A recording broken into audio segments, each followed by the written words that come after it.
wuduk dulu, pergi mandi dulu, tapi istighfar masuk. Maknanya perbuatan taubat itu yang dituntut begitu, bukan sekadar taubat. Okey, minta ampun ia akan Allah Ta'ala melainkan diampun baginya. Maka tak kala adalah sembahyang 2 rakaat ini daripada jumlah pergantungan taubat juga. Nampak? Kerana itulah tiada menafikan daripada segera dengan taubat. Dia berkait dengan taubat. Kalau tak taubat tak ada sunat. Kata hari-hari taubat tu namanya. Sebab taubat ni wajib disegerakan. Kan kita ni tak pernah lekang daripada dosa. Dan sembahyang malam yakni tahajud, kerana firman Allah Ta'ala, ya ayyuhal muzammil qumil lail, hai orang yang berselimut, berdirilah oleh kamu akan malam. Yakni sembahyang malam adalah Nabi sangat kasih ia berdiri malam. Masuk sunat, bukan wajib. Dan sembahyang istikharah yakni minta pilihan jika ada pekerjaan yang harus atau ibadat apa yang terlebih baik baginya. Termasuk ibadat. Ibadat meminta ke Tuhan. Istikharah. Masuk kahwin semua juga. Dalam apa? Kitab saya sebut semalam, kitab apa ni? Idahul Bab Manasikal Haji. Al-Idah fi Manasikal Haji, Imam Nawawi. Adab-adab untuk pergi ke Mekah. Tu clear tu. Taubat semua. Termasuk istikharah. Disunatkan sembahyang istikharah 2 rakaat untuk dia pergi Mekah. Segi sunatnya masih relevant. Kita kata, tapi itulah kita tidak ada pilihan walaupun istikharah. Sebab nama naik tahun ni. Kalau kita tolak tahun ni, tahun depan kita pohon lain, satu kerja lain pula. Jadi masyakkah lah, susah lah sekarang ni. Kalau kita istikharah tu ambil perkara sunat je lah. Jadi kalau kita kata dapat alamat tak elok, kita kena berhati-hati, tu je lah. Kenapa nak istikharah? Orang tanya kan, kita tanya pada Imam Nawawi, kenapa perlu istikharah? Imam Nawawi jawab, kemungkinan pada tahun yang kita nak pergi itu tak sesuai dengan situasi badan kita, ke rezeki kita ke, ataupun mungkin akan berlaku malapetaka ke atau sebagainya, bawa mudarat pada diri kita dan keluarga kita, atau tahun tu macam-macam Syiah nak masuk ke, kita tak tahu, bencana bala, penyakit, wabak ke. Maka dengan kita istikharah, Tuhan bagi isyarat atau alamat, ya, tahun ni jangan pergi lah. Ya, maka tak pergi je, kerana pilihan daripada Allah. Sunat lah istikharah. Walaupun dia buat ibadat. Semua orang kata, buat ibadat baik buruk ke, nama ibadat baik, tak payah istikharah. Tak, kena istikharah. Dah apatah lagi bab dunia, lagi lah kena istikharah. Ya, sesuai ke kahwin, tak sesuai ke. Dah kahwin, benda baik, kahwin je lah nak istikharah. Istikharah lah, sesuai ke perempuan yang aku esok ni tak ada 2-3 hari dah bercerai. Misalnya istikharah. Tambah nak pilih 2 orang lagi kena istikharah. Dua-dua nak kita, nak A ke B, lagi lah kena tuntut istikharah. Sebab apa? Nak pilih, takut pilih A salah, pilih B, ya, A tak elok, B yang elok rupanya. Bila pilih B rupanya A yang elok. Dan terkadang makruh sembahyang. Ada pula hukum makruh sembahyang. Ya lah, jika ada pekerjaan itu makruh. Betul, istikharah bukan dia. Istikharah benda makruh lah, dan terkadang haram, maka ada pekerjaan itu haram. Demikianlah disebutkan pada Mudabbari, salah seorang daripada ulama mazhab Syafi'i. Mudabbari. Dan sembahyang tarawih masuk sunat, dan sembahyang tahajud masjid, dan sembahyang tasbih, dan sembahyang sunat zawal. Sunat zawal ni kita tak buat lah. Sunat zawal ni dah masuk waktu zuhur, sunat kita sembahyang 2 rakaat. Kemudian sunat kita sembahyang qabliyah zuhur, sebelum qamat, sebelum dirikan sembahyang zuhur. Mana 2 rakaat. Dan sunat pula qabliyah zuhur 4 rakaat. Jadi 6.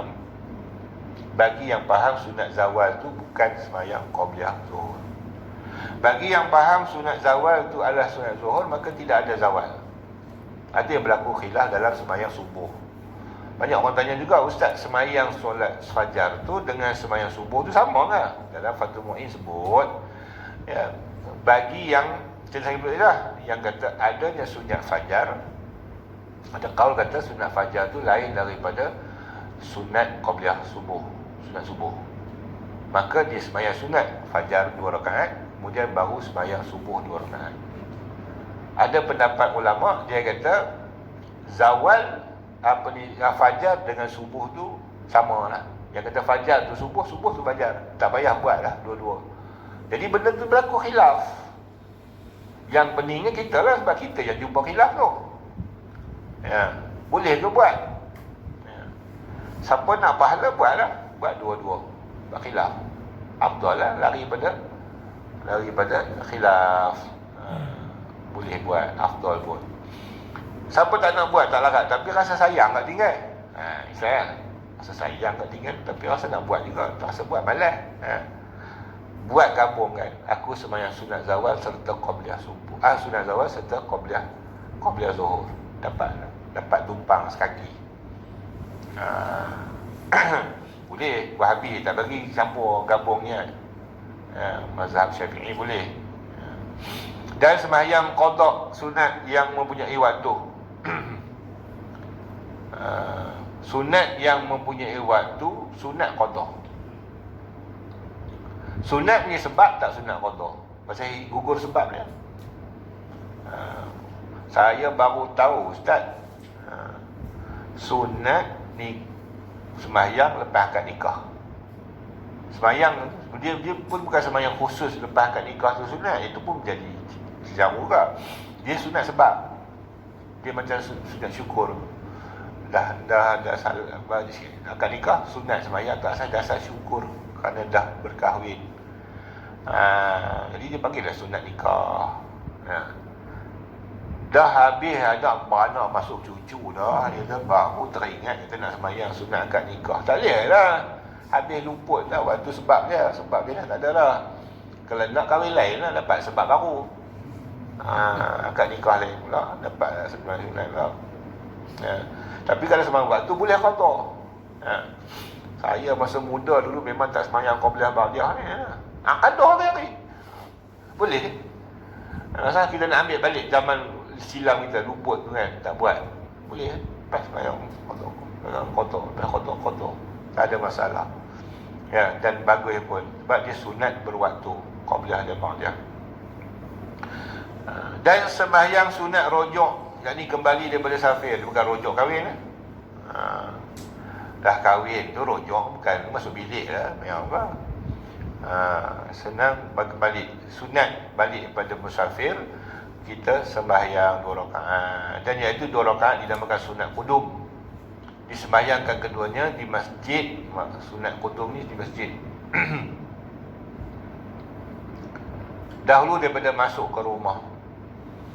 Dan jikalau waktu karahiyah pun sekalipun, hukumnya tak haram. Sebab dia bukan sunat mutlak, dia sunat sebab balik. Dan sembahyang sunat wuduk ni pun duduk bantai, tak ada sembahyang sunat wuduk. Ada lah Nabi kata lepas wuduk kamu sembahyang, tapi tak sebut lah usalli sunat wuduk. Sunat wuduk ni memang lagi tak pekah, muktamad. Mana pula dia tiba-tiba akhir-akhir ni dia duduk ragu-ragu sunat wuduk ada ke dia. Nunjukkan orang tak ngaji pekah banyak lah. Baru lagi anak murid sebut, tanya saya ada isu baru ni, sikit cerita dia pasal darah. Kita mengaji pasal darah. Jadi ada seorang sahabat ni Arab, duduk Sungai Batang pakai katuk, dia jadi imam Sungai Batang tu. Tapi dia mengajar, entah apa isu timbul kat dia, tiba-tiba masa makan dia mesti kat Melayu fasih, Ustaz okey nak tanya sanitizer dia. Ceritalah pasal sanitizer ni. Dia kata boleh ke pakai buat sembahyang apa semua. Dia kata ikut fatwa Jakim, dia gelak. Dia cari dalil. Dia bahas ada masalah lah tu. Habislah sanitizer. Betul dia kata darah najis. Macam mana hukum darah? Dia kata darah ni kalau sendiri banyak dimaafkan. darah sendiri banyak pun dimaafkan. Kalau darah ajnabi, orang lain, ajnabi, sedikit dimaafkan, banyak tak boleh. Nyedur je lah, di perangkat tangan. Faham? Orang Arab kalau suka kita syair ni, tu panggil Arab Mesir dia syair. Maknanya ada orang teragah dia. Dalil Ustaz, dalil. Dalil saya tak ingat dia kitab Bekah dia. Dalil dia kata Sayyidina Umar dibunuh, dia kata, tapi disambung semayang. Dia ditikam kan, darah dia keluar banyak, dia kata, tapi dia tetap terus semayang, dia tak berhenti semayang. Itu dalil menunjukkan darah sendiri, ya, dimaafkan kalau banyak. Dalam mazhab Syafi'i pegang tu. Darah ajnabi sedikit dimaafkan. Sedikit tu ya khilaf tu besar 2 kupang ke besar 5 kupang ke. Itu khilaf lah. Tapi masa kategori sikit dimaafkan. Darah jerawat ke, darah bisui orang kecil ke, tengok sikit tak ada masalah. Ya. Ya, dia sukalah sebut tu. Satu, itu bak air. Dia bawa bekas ketok air. Orang Kedah ada ketok, tempat basuh tangan kan, tempat ludah. Dia basuh tangan lah. Ni bekas air. Saya duduk dalam tu. Sah Ustaz? Sah? Dia terkejut lah. Macam mana buat Ustaz? Celup, bawa keluar je. Dia pun itu, dia pun salam. Dia macam ni lah. Dia nak faham macam ni dia.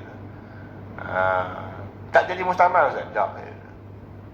Itu diterang lah Imam Syafi'i kata dengan syarat niat tangan ni bekas air itu. Habis tu anak murid saya, kawan kawan anak-anak saya tu, dia ikut mengaji juga. Ustaz, dalam kitab apa Ustaz yang sebut bab darah ni? Buka lah, Mutabadrin pun ada. Bab darah banyak dimaafkan kalau darah sendiri sikit. Darah orang dimaafkan. Dalam Mutabadrin ni tak cari luas. Itu saya tanya, hampa mengaji stam, mengaji kitab apa? Dia kata dalam stam tak mengaji bab darah lah. Saya kata, kitab yang kena. Stam mengaji kitab yang kena, tapi bab nikah. Allah kata. Okey, masa tu masa Azhari, zaman mengaji 41, 42 tu, tak kata mengaji bab darah, mengaji kata. Tapi tak ada pun yang ustaz sebut je. Pelik kata, kalau kata kami mengaji Azhari juga dulu, ada benda tu dalam kitab. Darah banyak dimaafkan, darah ajnabi, darah sendiri sedikit dimaafkan kalau darah ajnabi. Itu memang ada dalam bab darah tu. Jadi balik pada cerita tu lah, timbul masalah ni selaku sebab tu lah fiqh ni dia tak kembang dan dia tak pergi jauh lah. Dia dekat basic sangat. Fardu ain yang ada di sekolah-sekolah ni, selagi ringkas dah Azhar buat kitab Azhari tu, dan kitab stam tu dah ringkas dah daripada kitab asal. Mari ustaz sekolah pula, dia tengok anak-anak murid dia pening, dia ringkas lagi, hilang langsung ilmu tu, khalasah. Orang pondok mengaji, selagi ada kitab matan dia pergi syarah pergi hasyiah, dia makin kembang. Ya. Mengaji mesti daripada kitab besar, panjang kecil. Itu yang bawa pergi ke kampung. Lelah apa benda yang ada dalam kitab besar tak tahu. Lepas tu saya ngajar buku tulak ni nak bagi faham kan. Ada benda banyak lagi dia sebut dalam buku tulak berbanding dengan mazhab Badrin. Sebab kita nak pergi kembang ilmu tu. Bukan kita kuncup dengan kecil. Nak jadi ustaz tu. Kitab buku tulak pun tak nak baca. Ruang untuk saya kata dulu, kalau orang pondok boleh mengajar, ikut syaratnya saya pun tak sampai tu. Syaratnya habis Fathul Mu'in baru boleh mengajar orang kampung. Untuk saya letak itu. Kami dulu balik, orang tua tanya, hampa ngaji apa pondok? Fathul Khalid. Tak suruh ngajar lagi. Fathul Khalid tak boleh ngajar lagi. Fathul Mu'in boleh. Ya. Saya pun kata, aku memang tak lepas dua-dua tu. Ya. Tapi saya pergi ngaji Fathul Mu'in sempat sampai bab sembahyang jemaah, sembahyang jamak. Daripada awal bab taharah sampai habis bab sembahyang jemaah mengaji. Tahu dekat 6 tahun tu ngaji dengan arwah Ustaz Halim Pondok Sungai Bakar. 6 tahun ngaji fiqh dia tak habis bab Fathul Mu'in. Lepas tu saya berani ngajar fiqh sebab tu ngaji fiqh dia memang detail. Halus sangat. Ya, ngaji Fathul Mu'in dia 3, 4, 5 baris dia syarah. Honor ngaji dia. Jadi sebab tu saya berani ngajar fiqh, saya berani sebab saya bukan alim. Bukan banyak macam kita, macam orang mengaji Fathul Wahab, mengaji Fathul Mu'in, itu memang dalam dada mereka lah. Fathul Qari, Fathul Mu'in, Bajuri, ada baca Safinah Najat. Saya tak mengaji pun Safinah. Tak pernah mengaji, tak pernah menadah kita Safinah. Saya mengaji Bajuri, baik tinggi kita Arab Fathul Mu'in, nadah sikit Bajuri, Fathul Qari. Kitab betul-betul lah mengaji dengan orang tua. Mata Bazik dengar-dengar gitu je lah, tak mengaji detail. Mengaji orang tua bawa tu, dengar gitu lah, tak menadah sungguh. Tapi Alhamdulillah boleh lah mengajar. Tapi taklah kalau tuan-tuan kata Tofah ni ayah memang sereda, tak lebih. Memang saya bukan pakar lah. Mereka mengaji, tengok bocok Tofah ni ayah hampa lah. Aku tengok fatwa apa tak betul juga. Tak semesti baca kitab banyak tu fatwa betul. Betul orang tua saya kata, tak semesti mengaji banyak tu banyak fatwa jadi betul. Kadang kita baca kitab kecil je, tengok betul ibarat faham, keluar fatwa tepat. Salah. Okey, sembahyang sunat wuduk. Nyata lah kita fiqah. Sembahyang sunat azan, sembahyang sunat mutlak, iaitu yang tiada dikaitkan dengan waktu dan tiada kait dengan sebab. Ini pun Wahabi sekarang dia bising lah. Tak ada sunat, mana ada sunat-sunat mutlak? Astagfirullahaladzim. Baru siapa ngadu saya tu. Tidak ada sembahyang sunat mutlak. Maknanya Wahabi ni dia nak bagi orang jangan sembahyang, jangan berzikir. Tu je point dia. Mana-mana nampak orang banyak sangat buat kerja sembahyang, dia buang-buang banyak sangat. Iaitu tiada hingga. Kau suka lah nak buat banyak mana pun, kerana disebut pada khabar Ibn Hibban sabda Nabi sallallahu alaihi wasallam, as-salatu khairun mawdu'un fastakthir au istaqil. Ini masuk sunat mutlak, walaupun Nabi tak sebut hadza sunnatul mutlak. Bermula sembahyang itu sebaik-baik yang dihantar oleh syarak pada segala ibadat, maka banyakkan kamu sekehendak kamu untuk ataupun sedikitkan dia. Kau sukalah istaqil buat istikasar, sembahyang nak banyak boleh, nak sembahyang sikit pun boleh. Sikit-sikit 2 rakaat terikutnya. Sebab itu ulama kata dalam sunat mutlak, Fathul Mu'in kata apa? Fathul Mu'in kata sembahyang sunat mutlak itu sunat sekurang-kurang 1 rakaat. 1 rakaat sembahyang macam witir. Sebab dia kata istaqil sekurang-kurang sembahyang juga walaupun 1 rakaat. Sebanyak-banyak tidak ada hitungan. Kita sunat mutlak. Maka waktunya ada waktu tahrim. Okey, memadai tak seseorang tu masuk dalam masjid, dia buat sembahyang sunat mutlak 1 rakaat untuk ganti tahiyatul masjid? Tidak memadai. Sebab sunat tahiyatul masjid dia mesti 2 rakaat. Nabi sebut sallu raka'ataini, mesti sembahyang 2 rakaat. Jadi tahiyatul masjid di dasarnya 2 rakaat. Jadi kalau kita kata dia sembahyang sunat mutlak, saja-saja sembahyang tak niat tahiyatul masjid 2 rakaat, menepati sembahyang sunat tahiyatul masjid, tak payah niat. Tapi kalau dia sembahyang 1 rakaat adalah sunat mutlak, saja-saja sembahyang Allahu Akbar 1 rakaat, dia tak menepati tahiyatul masjid sebab tak sampai 2 rakaat.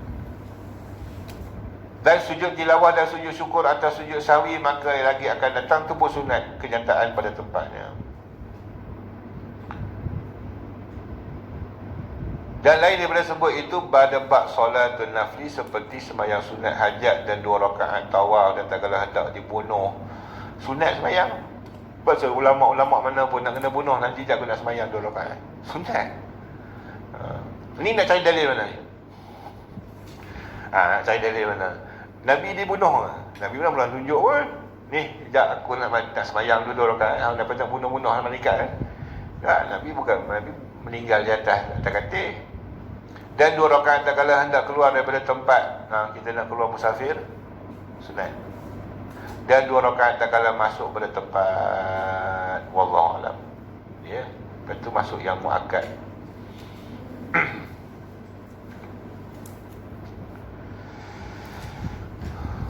Tak masuk kat sembahyang sunat lagi, dia dah sekarang lah. Basic. Jam setengah lah. Jam setengah apa? 9:30, 2 jam. Tak kemantul betul. Itu yang Kena pakai dua phone. Out sorry. Kita rehat lah. Dia ambil. Inilah akan datang kita rehat sekejap. Rehat sekejap. Sambung balik. Kita rest. Rest tu. Nanti kita datang ni. Ustaz, yang darah yang kalau yang campur tu kira najis tak?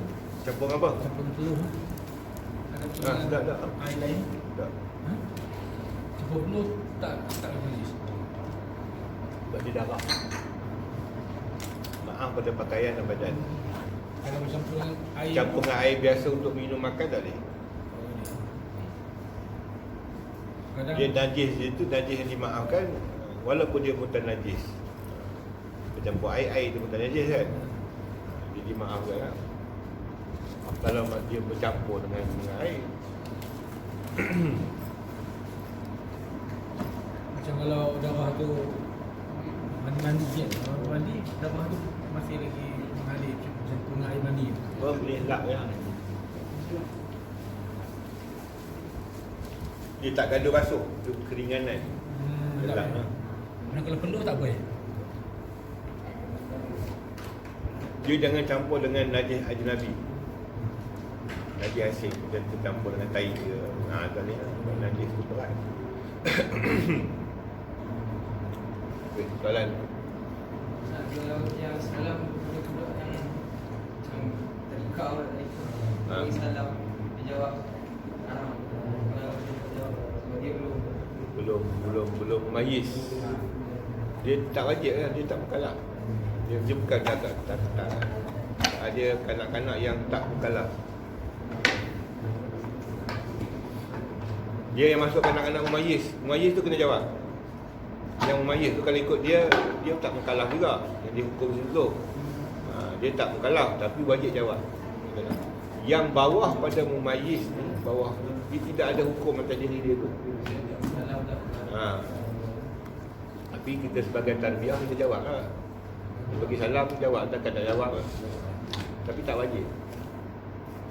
Sebab dia kanak-kanak yang bawah mumayyiz, segala amal dia buat tak jadi amal. Berbeza mumayyiz, sembahyang dia sah. Budak mumayyiz ni sembahyang dia sah. Maka sebab tu pahala tu dapat balik kat mak bapak. Lagi dia sembahyang sah, kalau sembahyang tak sah tak dapat. Tapi kanak-kanak bawah mumayyiz yang kadang-kadang pakai pampers yang kecil-kecil tu, dia sembahyang betul, baca Quran betul, tak dapat pahala mak lah sebab ibadat dia tak sah. Maka bagi salam dia tidak sah. Dia orang dia akil. Kanak-kanak mumayyiz ni dia akil tapi tak mumayyiz, tak balik. Itu yang jawab dia wajib. Kanak-kanak yang belum akal fikir macam orang gila lah. Tak wajib jawab. Tak sah pun salam itu. Wallahu a'lam lah. Bismillahirrahmanirrahim. Alhamdulillah. Wassalamu ala asyrafil anbiya'i wa sallam ala alihi wa sahbihi ajma'in.